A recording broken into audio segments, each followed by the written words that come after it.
કરીને ટીમ અત્યારે ગાંધીધામ આવીને ગાંધીધામની લોકોની ફરિયાદ હતી કે સેક્ટર 5માં કેટલા સમયથી આ પાણીની સમસ્યા જે તમે જોઈ રહ્યા છો કે બોઝ એરિયા આવેલો છે છતાં પણ પાણી બે 3 ફૂટ ભરાઈ જાય છે। જ્યારે પણ વરસાદ પડે છે ને ત્યારે આ જ પરિસ્થિતિ છે।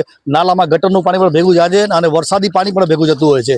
એક બાજુ મહાનગરપાલિકા બની ગઈ છે, બીજી બાજુ અહીંયાના ધારાસભ્ય શ્રી ખાલી ચૂંટણી વખતે દેખાય છે, બાકી ગંભીર પરિસ્થિતિ હોય કે વરસાદ હોય કે કાંઈ પણ પરિસ્થિતિમાં ધારાસભ્ય ક્યાંય દેખાતા નથી। આ રોડ ઉપર જે ગટરનું કામ ખોદવામાં આવ્યું છે, આ વરસાદમાં ગટરનું જે કામ કેનાલો ખોદી નાખી છે અને પાણીથી ભરેલી છે। આમાં કોઈ દુર્ઘટના બની કે કોઈનું મૃત્યુ થશે, જવાબદાર કોણ લેશે? મહાનગરપાલિકા લેશે।